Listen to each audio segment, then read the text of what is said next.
Hello there, this is Linda Hill reporting from Down Under. I'm speaking today about the new moon in Scorpio. It's such a big one, but then of course all of our lunations have been big for some years now. All of the new and full moons seem to have been extremely meaningful, and many of them have been pushing us to really find our true nature and our true selves in amongst it, and this is no exception. This new moon, people talk about it being a black moon or a blue moon or something, a black moon, I think they call it.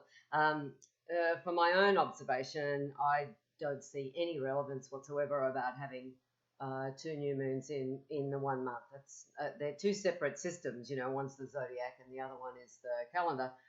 It all sounds good, but I don't really see too much relevance in that. So I thought I'd like to explain that away a bit in the way that I see it. Other people see it in different ways. And I think that, this new moon's got a lot to do with how we see things anyway. There's no, it doesn't matter. We call it black, blue, red, super moons or whatever. It doesn't matter. It all depends on how we view things. And this new moon in Scorpio is very much about how we observe things and how we see things reflected. That's a big part of it. As many of you know that watch my videos, I use the Sabian symbols for my point of reference, and the Sabian symbols are 360 different phrases that go with each degree of the zodiac. So they tell a story, and they tell a story that operates on many levels. You can see the Sabian symbols reflected. It's an interesting word for this new moon, through our lives in an emotional, physical, spiritual, philosophical, whatever way, like we'll really see these things manifest. And this particular new moon is on the 8th degree of Scorpio, and it's the silvery moon shining across a beautiful gem of a lake. The silvery moon shining across a beautiful gem of a lake.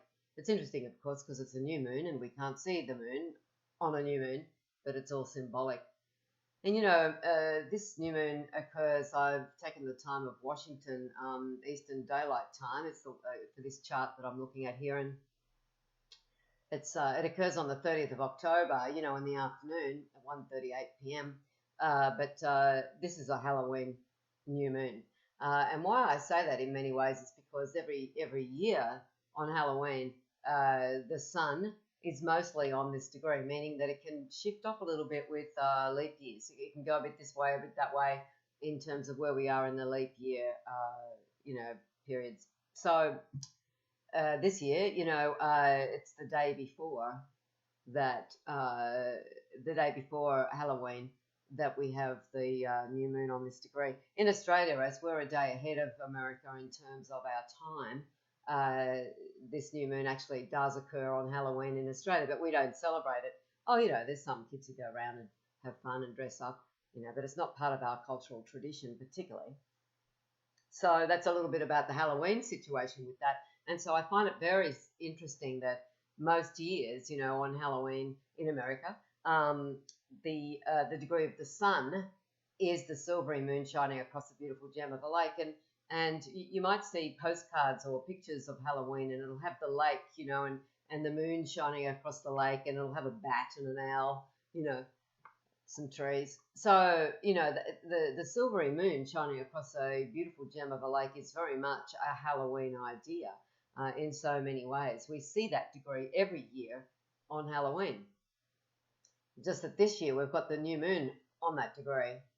So the silvery moon shining across a beautiful gem of a lake, of course, can bring up those ideas of Halloween and the veil being very thin between, here and there, the living and the dead, the real and the unreal, what is real to us and what is fantasy. Naturally, at Halloween, we see that veil being quite sheer. And we can step into this other, realm, of course, with our minds, hearts, and whatever. But this degree of the silvery moon shining across a beautiful gem of a lake, it is the 8th degree of Scorpio. And so this really talks about reflections. It talks about projection. I see this degree very much as one of mirrors. It's like, what do we see in the mirror? Like, what are we observing on the other side of that veil? It can really be about looking at things on surface level and not getting deep. But it's an interesting one because this is a new moon in Scorpio, which is not known for being terribly surface. But uh, and the degree of the sun the day before the new moon is the deep sea divers degree of Scorpio 7. So, we've got the deep sea divers, so we're going to be wanting to go deeply. We're going to be wanting to really look into things. And after having a good look into things, like a deep sea diver, and at times we might find ourselves a bit breathless and not able to breathe properly in this new environment. She says, taking a deep breath. We find that, as we move off the deep sea divers, which, by the way, of course, is the degree of the moon right up until just an hour and a half or so before the new moon. So, the deep sea divers is very much a part of this, and it's so fascinating. These 2 degrees of Scorpio I find to be 2 of the most incredibly intuitive, clairvoyant, knowing, any of those words, degrees in the whole of the 360. And I see them very much as a binary. They very much work together, Scorpio 7 and Scorpio 8, because we've got this deep sea divers with special machinery of Scorpio 7, and we've got the beautiful gem of a lake, of Scorpio 8. And so, the deep sea divers is obviously something where we have equipment, we've got our, diving helmet, and our maybe our scuba gear, maybe it's a lifeline to the surface with, a breathing tube, and it can give us an opportunity to have a good look around underneath the apparent things that are there. We can see more deeply, we can concentrate. Sometimes we find it a bit hard to see. We've got to adjust our vision when we're in the deep sea diving. When we come to the beautiful gem of a lake, things are reflected back at us. We can really see those things. We can see them in the mirror. We can see them in the people. You can see them in events, in all sorts of things. We see them as more of an external thing, but then they really reflect our internal reality. Of course, that's part of the deal. This new moon is conjunct, which means together with Mercury.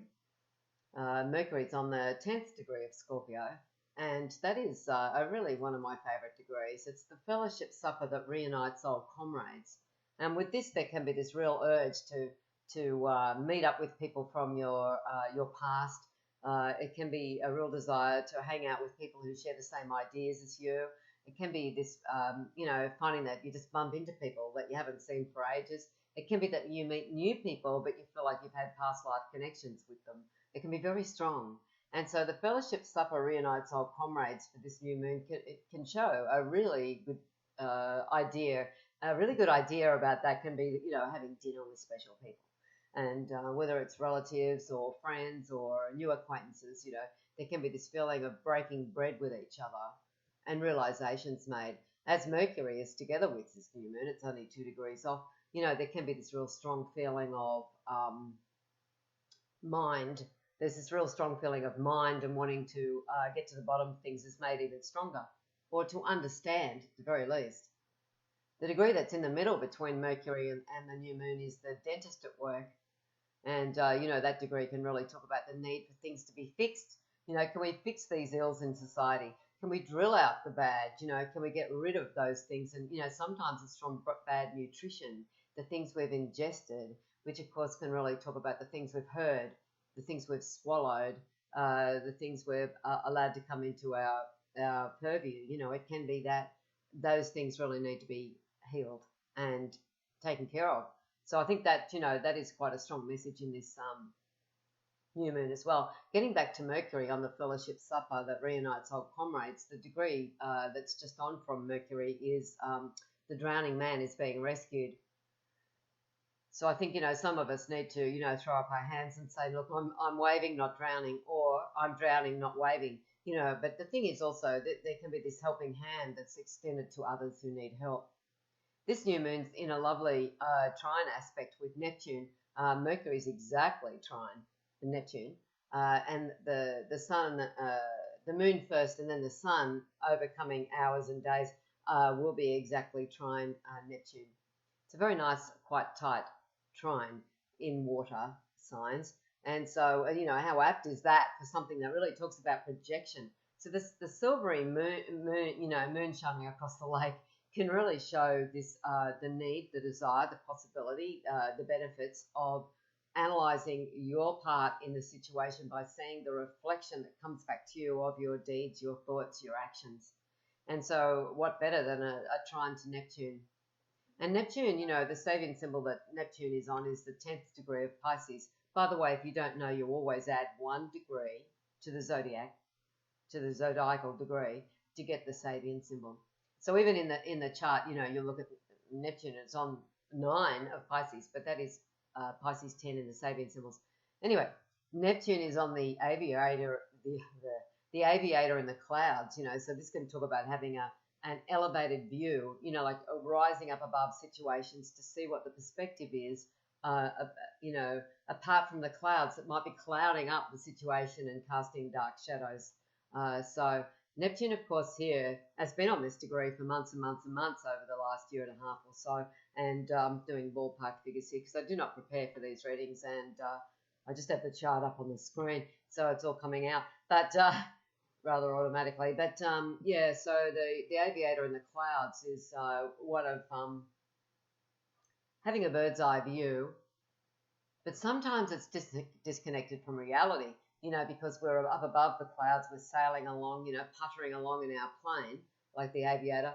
And, sometimes we can find that we're not really seeing the true picture of what's going on. So there can be a situation there where we can be idealizing situations, people, outcomes that perhaps don't really deserve that, or will fall from grace at some point. So yeah, it's a bit of a mixed bag, but I think it's a really wonderful one, and this new moon. But it does contain a lot of us needing to take a back step and looking at our place in things even more than a new or a full moon normally does. I mean, they always, every day is about that really, but this is full on about that. And we might be waking up and going, what am I doing? Waking up in this reality? Is this still happening? And I think as most of my subscribers and readers are from the US, it's really pertinent to throw in something about the American elections. And I think this is how many of us are feeling. I'm very interested in the American elections. What happens in America really affects Australia and the rest of the world. Some Americans don't quite understand that, and they wonder why we might want to comment or be looking at it so seriously. Well, it affects our future too. So, but interesting, as Saturn is on the Groundhog Day, and that is the Groundhog Day degree. It's the groundhog looking for its shadow on Groundhog Day, and it's Sagittarius 15. And Venus is conjunct Saturn, almost exact. Well, certainly on the day before the new moon, it's exact. So we might be feeling rather like stressed right up until this new moon in terms of like, well, when's this going to end? When is the drought going to end? When are things going to improve, And waking up to this same reality, and Facebook and social media being so full of the American elections where we don't know what's real. And that's part of this new moon. It's big with this new moon. I mean, that's been happening for years, but I think that a lot of us are really beginning to see that, we really can't trust a whole bunch of things that we even see with our own eyes nowadays. It didn't used to be like that as much as it is now with, so much social media. So the groundhog looking for a shadow on Groundhog Day, to have Saturn there is a double whammy. It's sort of like, wow, here we go. And we're going to be really looking into our shadow with this one. So it really backs up the, the beautiful gem of a lake, which talks about reflections and mirrors and looking into all of those things. The Groundhog Day is just manifesting that even more. But at the actual new moon, Venus just slips onto the next degree just by a minute. And so Venus is on the degree of the seagulls around a ship looking for food. And this can be where we can be wondering where our next meal's coming from. We can be wondering why it is that, pensioners or, people that have retired are getting so much less than politicians. All that stuff can really come up for us, and it's such an interesting time. And the Saturn, the Venus-Saturn conjunction, in Sagittarius, it's on the midpoint of Sagittarius as well. So it's got a lot to do with publishing and the big picture and the things we're being told and philosophies and politics and things that concern issues to do with foreign interests as well. I don't really like to talk about these things in my recordings or on my YouTube videos, but I do feel to say that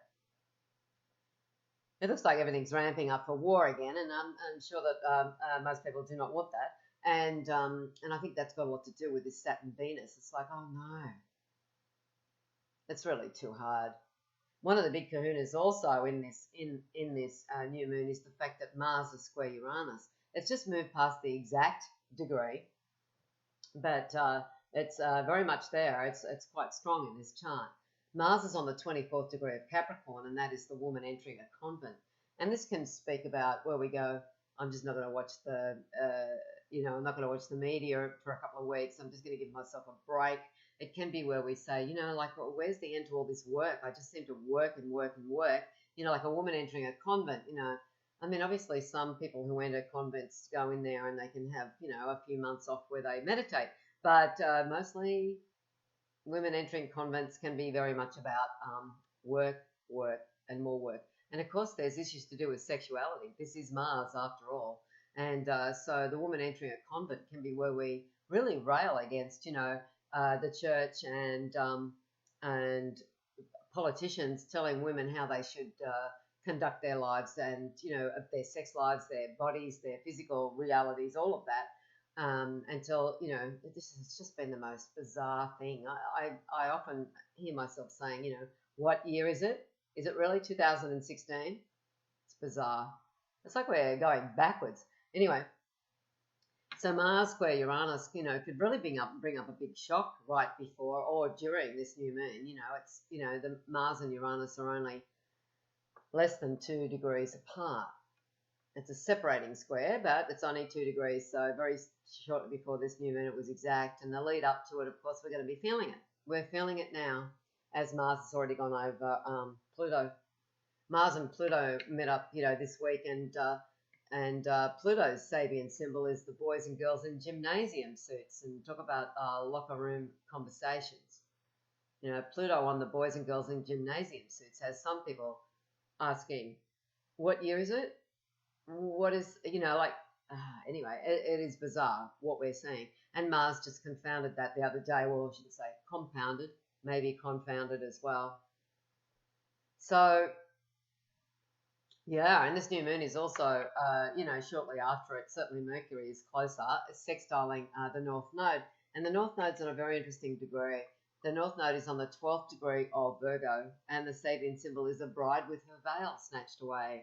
So here again, it's like women coming forward, with their, whether it's Trump or Clinton or Bill Clinton, or, or things that Hillary Clinton was said to have done, or, issues to do with women's rights or whatever it happens to be, that the bride with a veil snatched away is really talking about a lot of that. I do want to add that the bride with the veil snatched away is the sun degree of Elsie Wheeler, who gave birth to the Sabian symbols. She was a spiritualist medium. She never married. She spent her entire life in a wheelchair. So, from about the age of 3 right through to when she died when she was 52.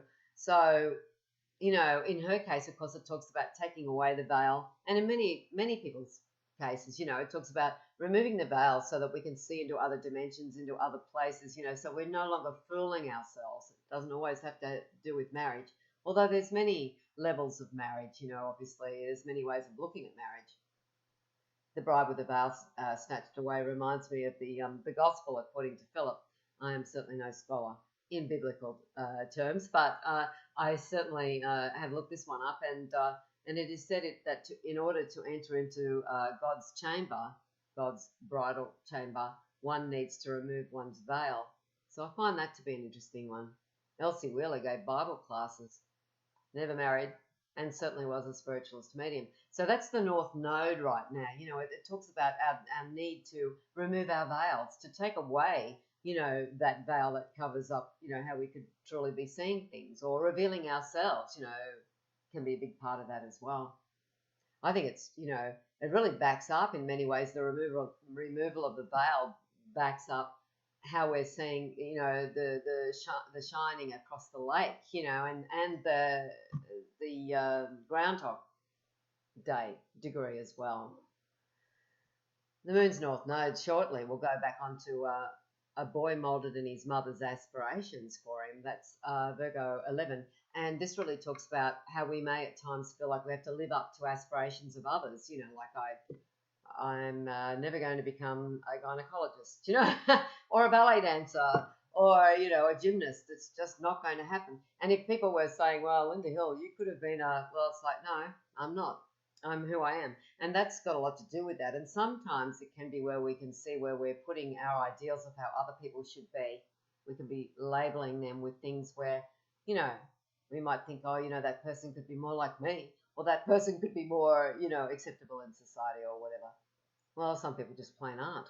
But, you know, there's also that need to really see where we're projecting onto others how we think that they should think or how they should be. It's a hard ask at times, especially with all this stuff going on, and especially with Jupiter. It's really interesting. Jupiter is on the 11th degree of Libra.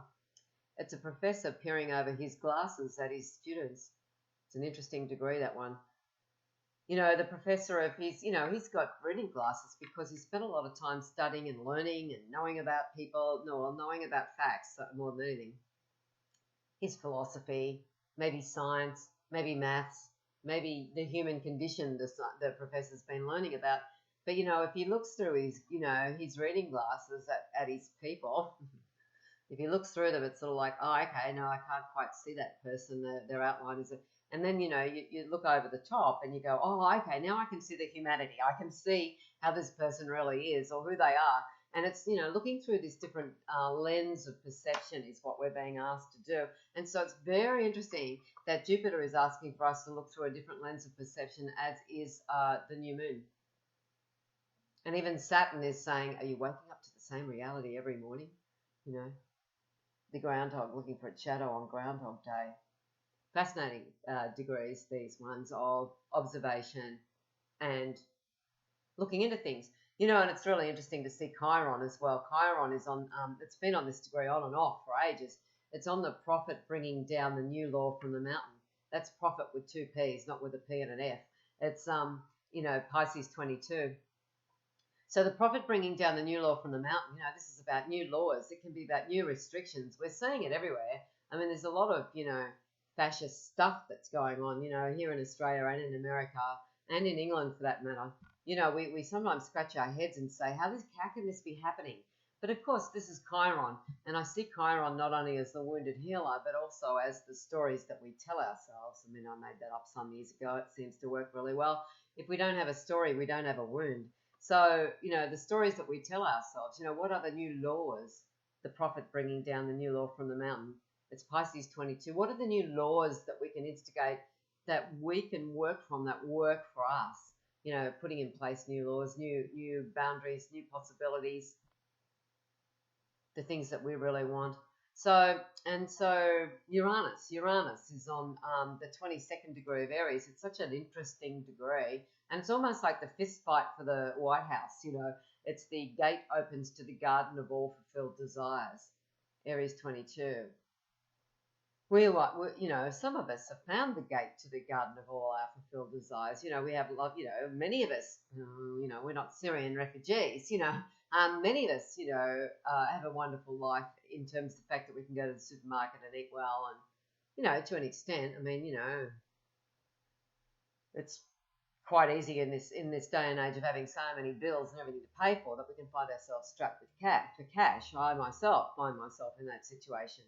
So not easy, but, you know, we can also be very grateful, you know, that, you know, within a flick of a switch, sometimes we can have money coming in, or we can have things, you know, we can have lunch, you know, with some lovely friends. I mean, how lucky. So the gate opens to the garden of all fulfilled desires, manifests in many different ways, but sometimes, especially with Uranus on that degree, it can be really about how we're walking up to that gate. Do we accept that is our gate and we walk through it, you know? Uranus is going to go retrograde on the degree before that, when it does go, goes direct, it'll go direct on the boxer entering the ring. And it was, you know, on these degrees when everybody threw their hat into the ring last year with, well, thereabouts, I'm not being exact, but it's been very much about stepping up to the plate, taking on life and stepping through the gate And so I think that's been a lot of the message of Uranus, and also not trusting duplicity. It's the double promise. Uranus sat for ages on 23 plus of Aries, which is Aries 24. The double promise reveals its inner and outer realities. And so that's where Uranus went retrograde some months ago, a few months ago.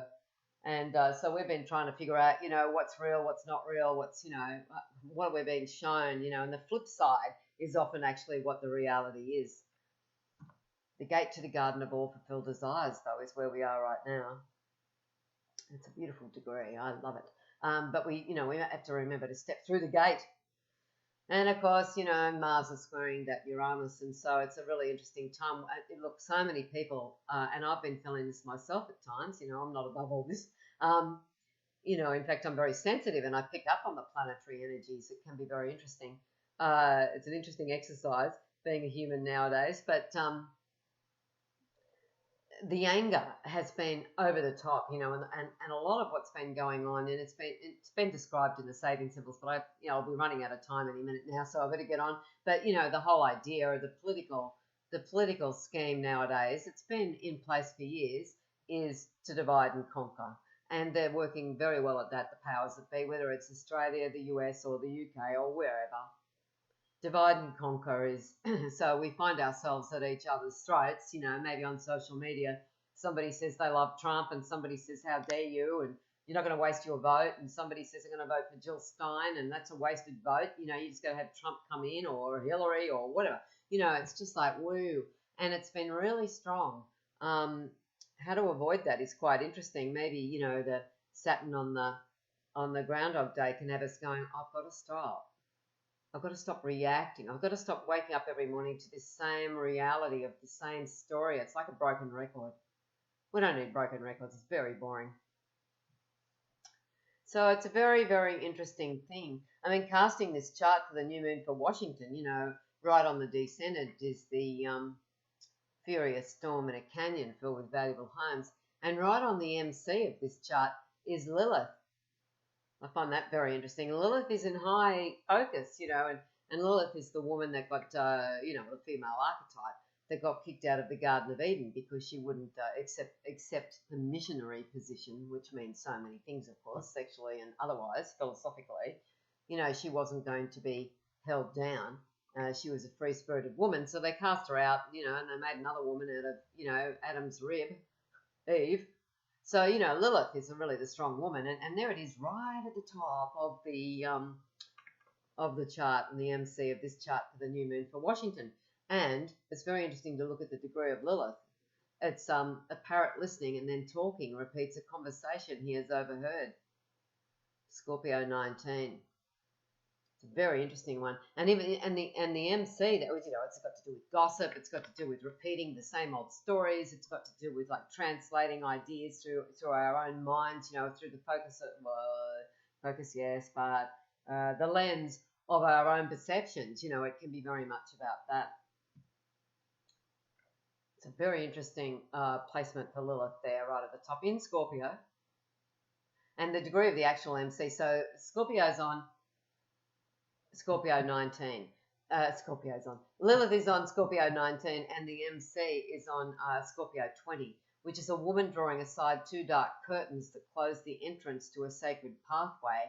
And that is very much, that could be Hillary. I don't know. It could be more women coming forward. It could be the fact that we're all talking about women's issues. Well, not all of us, but a lot of us. Well, if we're not talking about it, we're seeing it. So many people are talking about women's rights and women's issues, and that woman drawing aside the two dark curtains that close the entrance to a sacred pathway. I've seen this degree to mean women's reproductive organs. It can be very much about all of that stuff. It could also be where maybe it's going to take a woman to draw aside those curtains. I don't want to get too political, but I don't like either candidate, so I will mention that here. I don't like either of them. So I have this terrible feeling. But anyway, I'm not going to translate that terrible feeling because this is about projection and want us to be very careful about projection. So I'll be mindful about that. Right after the MC, the top of the chart for this chart for Washington for the new moon is the soldier going AWOL. So it's going to be very interesting. And I've said this for quite some time now. I've said it on social media in particular that it wouldn't surprise me if someone drops out of the race, or there's more of a call for the, for one of them, one or the other, or both, to drop out of the race. The soldier going AWOL, he goes AWOL and he's no longer at his post. And there's many things I would like to say about Trump and Clinton. Many things. Their charts, even though we don't have Clinton's exact chart, there's plenty to be said about her planetary placements, even so. But one thing's for certain, I feel like the whole thing is a big mess, and it's going to be very, very, very hard for either of these candidates to really go the full mile. I think Donald Trump is going to continue to dissemble. He's got Uranus squaring his Saturn, so big time right now. So yeah, it's an interesting. He's going to want to run away, I think. But regardless, I mean, he's tenacious, yes, but he's a bit here or there and here and there. But this isn't about them. This is about the new moon. But of course, that's what the new moon is about. And we've got to stick to our path. That's part of this thing. The South Node is the examination of initiates in the sanctuary of an occult brotherhood. This is examining people, examining situations. Like, do they pass the sniff test? Do we? The degree before where the South Node is going, I think, is the, I do all this out of my head and sometimes I forget it. It's the, what is it? People on a narrow path seeking illumination. People on a narrow path seeking illumination. And that is the, where the South Node is going. Anyway, it doesn't matter. It's been really in high focus this year. So I think what the South Node is saying to us is that we've got to stay on our path. We've got to stay true to our ideals and the things that we want and how we want to accomplish those things. It's been a pretty hard ride because, Saturn's been squaring the nodes, Neptune's been conjunct the North Node. Now Saturn's come along, and Venus has come along recently. So it's been pretty hectic. It's a hectic time. I mean, it's also full of promise. It's an interesting time. So have fun with those reflections, those mirrors. Sometimes I don't do it all the time because, there's other things to think about, but I quite often will say to myself, be careful with that. You've seen yourself have that same thought or like you've not been so great in that arena yourself. It's that time of pulling back and really looking and seeing how we might have acted or reacted in another time. And sometimes we find that we act or react, sometimes quite fiercely. Some people have been really fierce lately, and then we pull back and we go, oops, actually got it wrong. So, yeah, reflecting and deciding not to wake up to the same reality, even though we do have to wake up to the same reality in many ways, but we can wake up and say, this is a brand new day. I'm going to make something special and different from this brand new day. So I hope you enjoyed that, and catch you later. Bye.